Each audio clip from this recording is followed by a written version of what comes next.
everyone, it's Taylor. Welcome back to my channel. I am excited to finally be doing this video.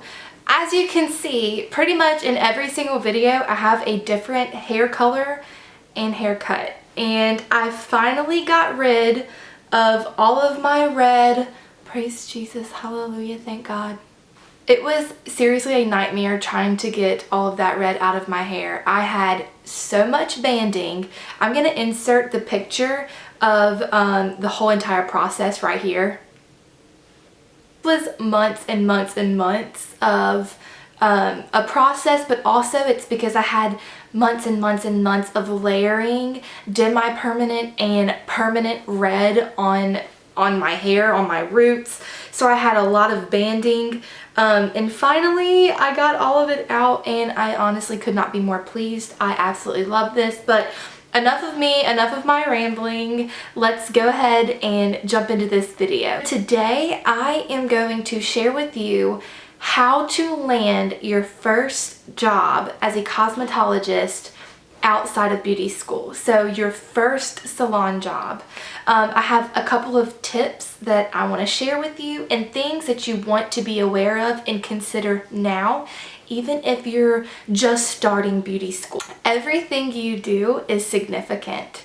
And if you've ever heard of the compound effect, that's why I truly believe that no matter what you do or where you're at, even like I said, even if you are just now starting cosmetology school, what you do today is important for tomorrow. So my first tip is to start documenting everything that you do now. The reason is if you start now and or let's say you're like almost done with cosmetology school and you haven't started documenting everything and taking pictures of your work, it's okay. Start today. What you do today will eventually build and you'll have at least something to show for it whenever you start going to your interviews. So if you're just now starting cosmetology school, I don't care if you've never done an updo in your life, start documenting it. Start taking pictures. Start building a little tiny portfolio to where you are going to have tons of stuff to choose from, tons of pictures to choose from when you do decide to put together a portfolio. One of the first things I did whenever I started beauty school was I created a separate Instagram account for my work. And I sometimes scroll back to some of those first pictures and it literally makes me laugh because I'm like, oh my God, girl, that was not good. But it got me in the habit of posting my work and you could see improvements over time. My Instagram is at MLT_styles. So like I said, I created a separate business or beauty account for my work and I posted everything. So I took pictures and I posted everything on there. I kind of even created like a little theme for it.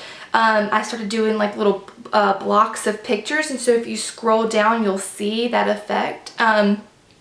Just to keep it like interesting and engaging and to set the different pictures apart, and I've kind of played around with different things and so far I've realized what is working for me more, and I think I should do a video on Instagram, so stay tuned for that. Once again, executive decision. I swear I think of my video ideas as I'm talking, so that would be a really, really cool one. So some Instagram tips to help you build your cosmetology and beauty business, because I don't care what you say, when you are a cosmetologist, you have a business. You have to market yourself, you have to market your work, you are providing a service for people, so it's very, very important. So that's my first tip, is to start documenting your work. And second, to start a social media account. So I highly recommend go ahead and start that Instagram account. Come up with a clever name. It can be your initials and styles, or it can be, you know, hair by Alexandria or makeup by Jackie, or whatever it is. You know, come up with something clever if you can. Play off your name, play off words. It's really, really fun, and start building that online presence. I also recommend to start a Facebook business page as well. So this is completely separate than your personal page. It's a business page, and the reason I recommend a business page is because Facebook caps you off at 5,000 friends. When you start building your brand over the years, you may get more than 5,000 friends or followers that convert from Instagram or just in person. So a business page is not capped by the amount of likes or followers that you can have. So you are able to, one, separate your personal life from your beauty, your cosmetology business, but also you can reach more people. The reason I think it's important to start a online presence now is not only so you can start building a clientele and showing your immediate friends and family your work, but also because whenever you start to interview at different salons, they are going to look you up on Facebook. So I highly recommend to be able to use your social media accounts as your portfolio, but it's also going to be what draws your employers in to view your professionalism and your work and that you are committed. If I was an employer, I would love to see that somebody took the time to create separate pages. I think it's professional to separate your personal life from your cosmetology business. In your resume, you can literally put portfolio, Instagram, MLT Styles, Facebook, Morgan Lee Tay, and they're gonna go straight to that. The next tip I have is to start researching salons now. If you're just starting cosmetology school, I know you're gonna be like, oh, don't worry, I have so much time. I'm telling you, time goes by so stinking fast, like you're not even gonna realize that like you're halfway done and you're like, oh my gosh, I haven't even started looking at salons at where I want to work at. Time goes by so fast when you're in beauty school because you are putting so much time and effort each and every week into school, and maybe you have part-time jobs, maybe you have a full-time job on the side, maybe you have a family on the side. Time does go by so fast, and you may think like I have an entire year. So I started in August, and I started researching salons honestly like right when I started school, but I didn't start researching salons until like February, and I was freaking out. And that's why I'm making this video, is because I don't want y'all to make the same like mistakes that I did. And I really do feel like I took the initiative to research salons ahead of time, but I didn't get serious about it until around February or March, which in my opinion was a little too late. And one of the reasons is salons like to go ahead and have their new employees or assistants or stylists lined up before you even graduate. So I got hired at a salon. Surprise! I haven't made the announcement yet, but I will do a separate video on that. But I did get hired at a salon, and that was in May. My first day was June 5th, and I'm not going to say what salon yet because I think it deserves its own special video. And I'm probably going to do like a day in the life or come with me to the salon for my job. I am an assistant, so right now I'm front desk receptionist before I graduate, and then once I graduate and obtain a permit, then I can start assisting. And a permit is like a work permit for so many days. I think it's like 30 to 60, maybe 120, I don't even know yet. And you're actually able to work in a salon and touch people and do hair in the meantime of you being able to go get your license. I didn't know this, but it literally takes about 2 months for you to be able to go and take your exam. I had no idea. Reason is, let's say you finish your last day of school, your teacher has to submit everything into state board, which takes about 2 weeks.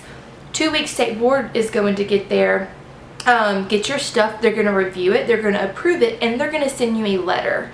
Once you get the letter, it might take another month, which is another 2 weeks, and then once you get the letter, it might take another month for you to be able to schedule your exam date, depending on the location and the times they provided. So I graduate July 31st, and we're thinking that we're not going to be able to take the exam until like mid-September. So it's not as fast as you think. I know I got a little off track, but that is important information in my opinion. But back to what I was saying, salons like to start hiring now and getting people in line before you graduate. So a lot of salons will literally have somebody hired because they're waiting, you know, 6 months, 3 months ahead of time before you graduate.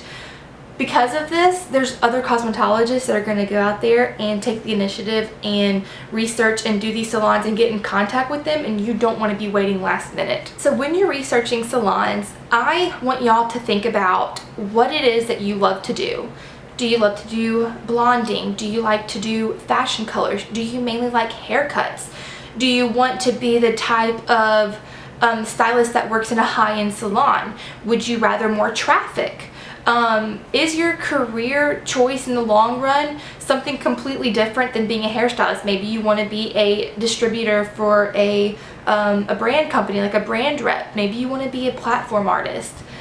Maybe you want to be a school instructor. So these things you want to take into consideration for where you work. If you want high traffic, then you might want to go to somewhere like Sports Clips, Mastercuts, Smart Style, Ulta, JCPenney, salons like this. Corporate salons are really, really good for high traffic, for feeding you clients, especially as a new stylist. You're going to get the most traffic at places like this, and you'll be able to build and perfect your skill. Going back to what it is that you like to do, if you don't like to do haircuts, would it make sense for you to go to somewhere like Mastercuts? Or if you don't really like doing fashion colors, would it make sense for you to go to a local salon that has nothing but fashion colors and rainbow colors and vivid colors and hairstyles on their social media? It really wouldn't make sense. So decide now what you most like to do. I didn't really know until I started practicing in school, but now you can be aware of it if you haven't really started doing hair yet. I ended up absolutely loving balayage, blonding, hair extensions, anything that had to do with hair lightening and color correcting.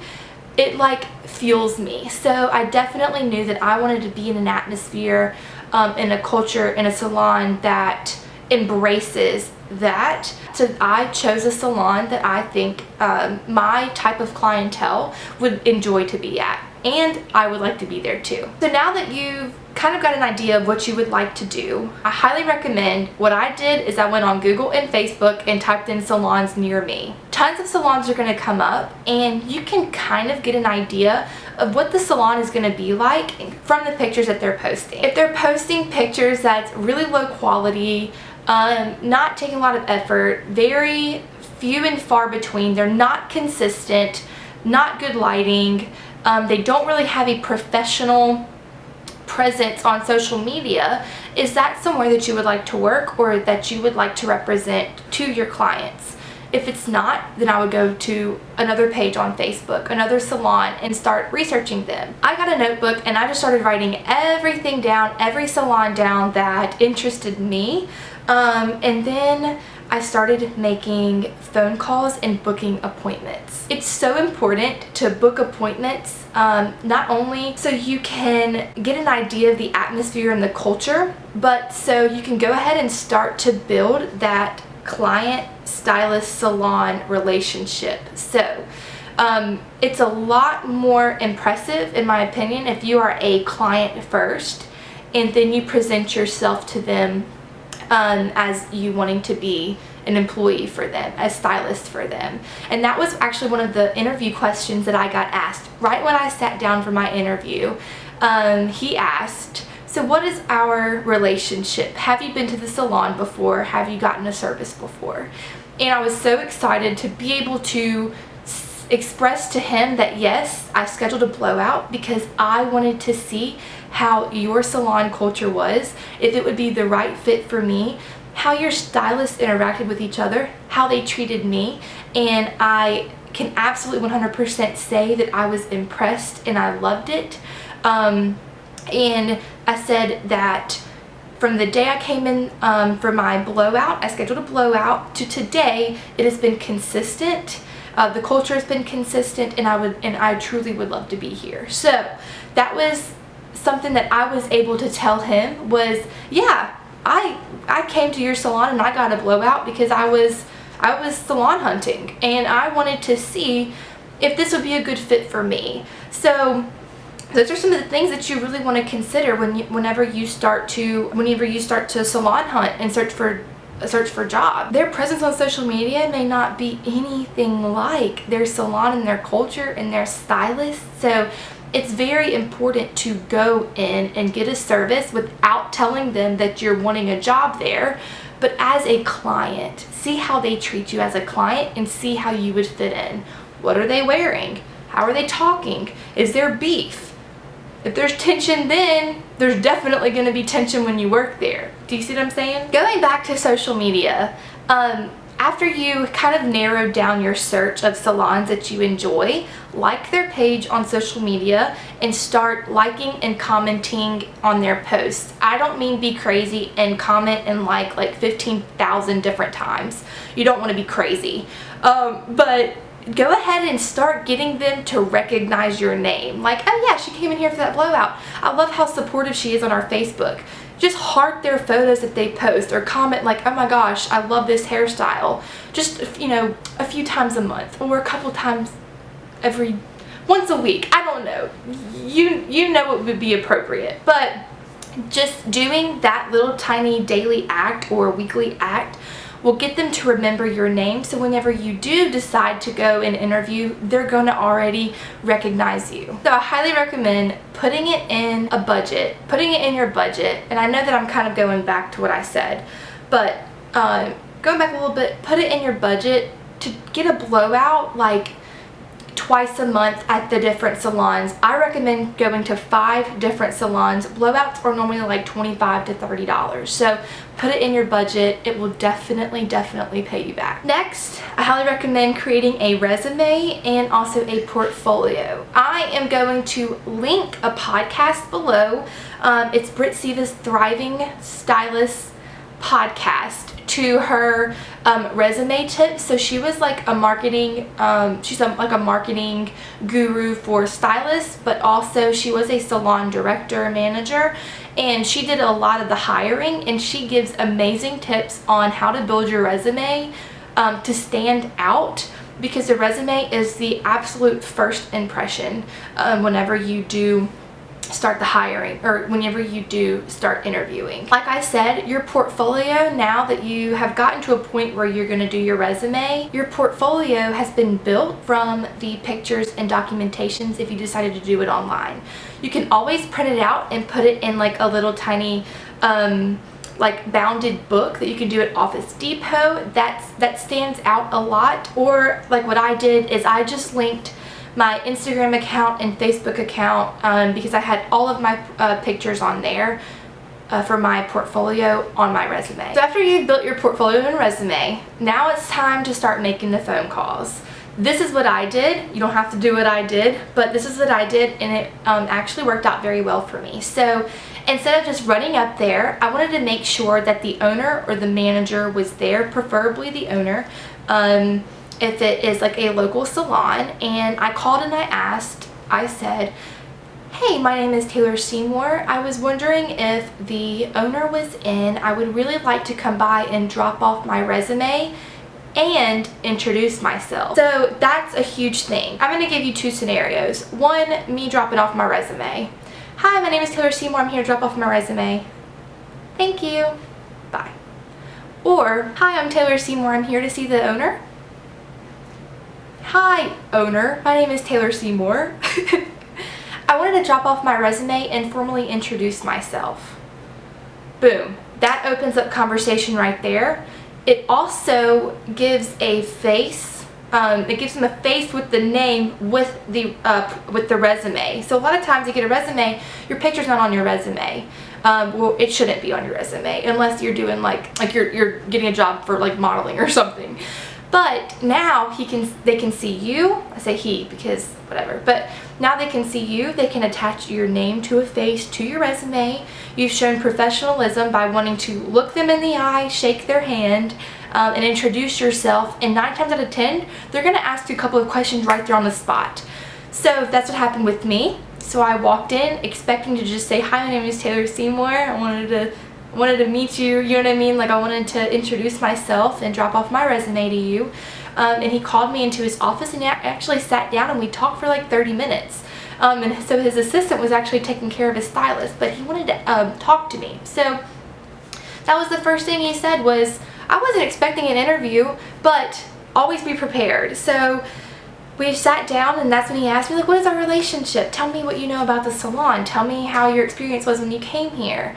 And we talked about, in that first interview, like goals and personality. And he didn't ask one thing about my skill or my, how advanced I was or my work. He wanted to know about my personality and if I was outgoing and a go-getter and I would work hard. Those are the questions that he asked. He then called me back in where he told me he would like to meet with me Friday, so that was Wednesday. So then he wanted me back in Friday for a formal interview. We talked for 2 hours. So always expect that you might be sat down whenever you drop off your resume. So go ahead and prepare to answer questions that might be asked in an interview process. That might be your interview. They may have time. Sometimes they may want you to stick around and wait and just hang out at the salon. So that's why I think it's very, very important to call ahead of time and make sure that the owner or the person who does the hiring is going to be there whenever you drop off your resume, and so you can formally introduce yourself and shake their hand and look them in the eye. I think that is the most important thing. So these are some of the tips or some of the things that I did to land my first job as a cosmetologist out of the salon. And actually I got the job before I even graduated. So I don't graduate until July 31st, and I was hired to work at the front desk as a receptionist, which has been the most eye-opening thing. It is actually a very hard job. I had no idea, but I'm very grateful that I'm able to experience this before working as a stylist in the salon. So after school, I get out at 4. I go to the salon from 4:30 to close, which some nights it's 7, some nights it's 10, and I handle a lot. So I'm gonna do a video showing my job as a front desk receptionist in a salon, and hopefully it can be eye-opening to you as well. And I hope that you gain some tips and things that you're going to start implementing to start the salon search to get the job right out of school. So I just stumbled over my words. I have no idea why. But anyways, thank y'all so much. And if you haven't subscribed, and ring the notification bell so you can get notified whenever I do post a video. So have a great day. Bye.